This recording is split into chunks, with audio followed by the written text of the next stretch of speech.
भारतीय मुस्लिमों ने बंकिम चंद्र चटर्जी के भाव को कौन बैठाने वाला है? कौन बैठाएगा?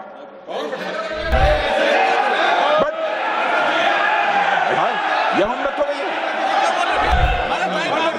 रोकिए, कौन बैठाएगा? ये मैं कहना चाहूंगा। और अध्यक्ष महोदय, हमें यह देखना है कि इस्लाम किसको बुत परस्ती कहता है और उसकी हदें कहां पर हैं। सच्चाई यह है कि भारतीय मुस्लिमों ने बंकिम चंद्र चटर्जी के भाव को कौन बैठाने वाला है? कौन बैठाएगा? क्या बात करते हैं? यह हम तो नहीं है।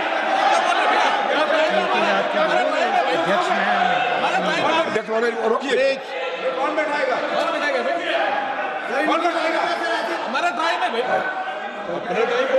हमारे साथी थे, हमारे साथी। अध्यक्ष महोदय, वंदे मातरम, प्लीज। अध्यक्ष महोदय, सच्चाई है। अध्यक्ष महोदय, संसद में कोई चाहे जो बोले, सच बोले, सत्य से थोड़ा परे भी बोले, लेकिन शोर शराबा नहीं मचाना चाहिए। खड़े होकर आप बाद में जब भी बोलने का अवसर मिले आप उसका प्रतिकार कर सकते हैं। संसद की मर्यादा है, सदैव मैंने इसका ध्यान रखा है महोदय। संसद तरफ से यह मेरे बारे में कोई नहीं कह सकता। संसद की मर्यादा मैंने कभी नहीं तोड़ी। अध्यक्ष महोदय, सच्चाई यह है कि भारतीय मुस्लिमों ने बंकिम चंद्र चटर्जी के भाव को कांग्रेस के कुछ नेताओं या मुस्लिम लीग के नेताओं से कहीं अधिक गहराई और सही अर्थ में समझा था। और हमारे यहाँ की सूफी परंपरा में अध्यक्ष महोदय, विशेषकर पंजाब और बंगाल में अक्सर यह भाव देखने को मिलता है।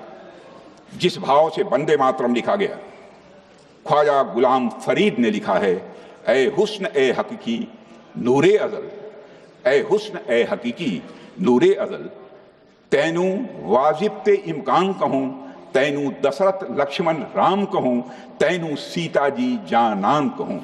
जिसका भावार्थ है, हे सत्य सौंदर्य, हे दिव्य प्रकाश, तुम्हें क्या नाम दूं? क्या तुम्हें दशरथ कहूं, लक्ष्मण कहूं, राम कहूं या सीता कहूं? यह भाव।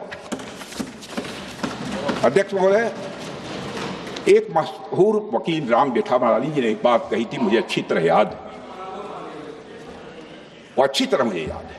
उन्होंने कहा था कि इस्लाम में अल्लाह को रब इसलिए कहा जाता है क्योंकि उसका गुण है रबूबियत, यानी पालन पोषण करना। यही गुण मां में होता है जो अपने बच्चों के तन और मन दोनों का पोषण करती है।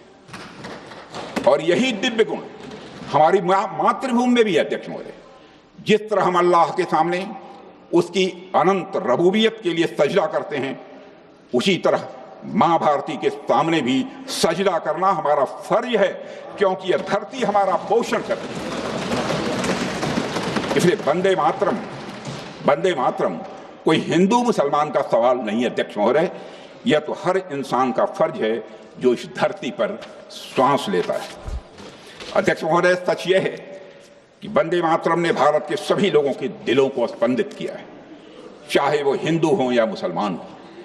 बंगाली और संस्कृत में लिखा गया यह गीत तमिल, मराठी, कन्नड़, गुजराती, हिंदी, तेलुगु, मलयालम और भारत की हर भाषा बोलने वालों के दिलों में यह घर कर गया।